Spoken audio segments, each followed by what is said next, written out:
Marathon voting sessions underway on Capitol Hill as senators debate President Trump's spending bill.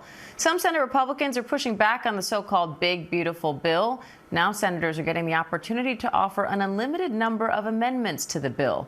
Let's bring in Democratic Congresswoman from Michigan, Haley Stevens, for more. Congresswoman, thank you for coming on.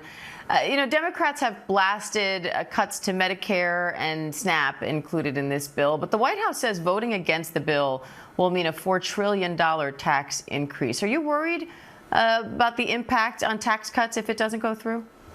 Well, I'm certainly worried about our ballooning deficit, which this bill will contribute to. And I will tell you, I'm here in Michigan. I'm running for United States Senate next year, and Michiganders are sick of the chaos and the disruption, and they are also really feeling the squeeze of rising costs. And that's something that, frankly, we're going to see from this legislation, because not only are the attacks on healthcare, Medicaid, that's going to be stripped from 700,000 Michiganders, cuts to food assistance benefits. We're also going to see an attack on Michigan's manufacturing economy with disinvestment. And this is all coming at a time when costs are high and Michiganders are feeling the squeeze. So I will not be voting for this legislation. I do not think that vote will lead to higher taxes. And in fact, I think I will continue to stand alongside my fellow Michiganders for their health care and their jobs.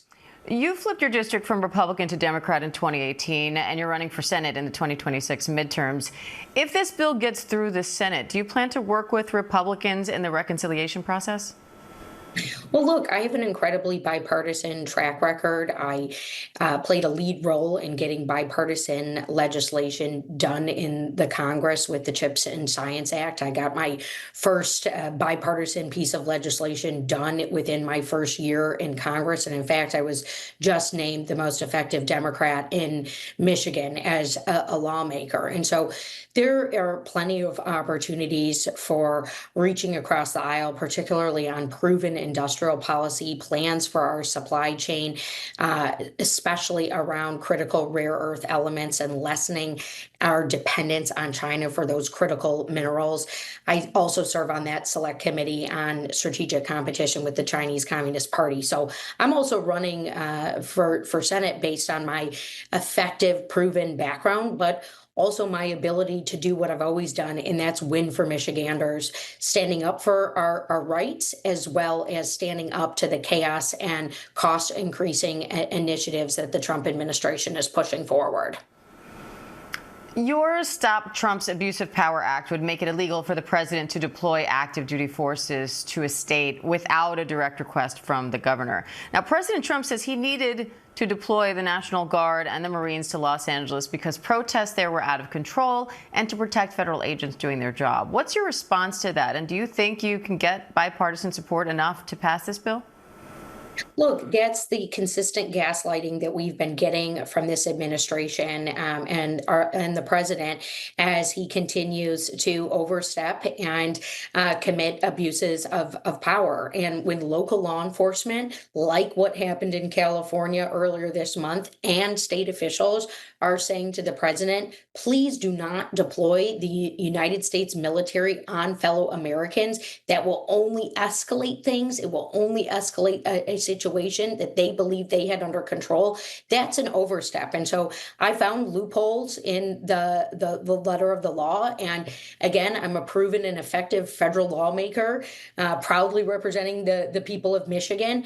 And that's why I'm putting forward this legislation. And it begets a conversation. And it's my responsibility to do that. And we've got checks and balances. We've got co-equal branches of government, and I am in one. And now is the time to act to stop the chaos and to ensure that this president continues to follow the law.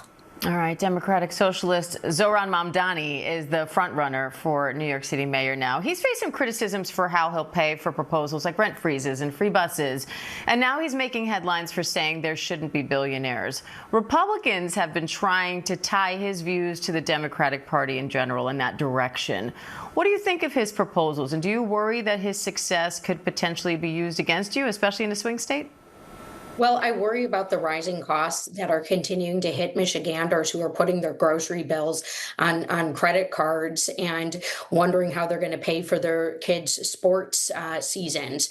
And in fact, this is all coming at a time when we have erratic, shoot by the hip tariffs coming from Donald Trump in this administration day in and day out. It's no way to govern an economy. And I am laser focused on the economic needs of Michigan. And in fact, way back when I served as chief of staff in the Obama administration on the U.S. Auto Rescue, that was the initiative responsible from preventing General Motors and Chrysler from liquidating, and it saved 200,000 Michigan jobs. And the reason I am running for United States Senate is not only to continue to have my finger on the pulse, but to be Michigan's lead champion in the United States Senate. That's what this is about. I'll leave the punditry maybe to you or some other guests that you might have on your show. I am not a pundit, just an anchor. I just relay the facts, and you are here to give your opinion and your take. Democratic Congresswoman from Michigan, Haley Stevens, we appreciate it. Thank you.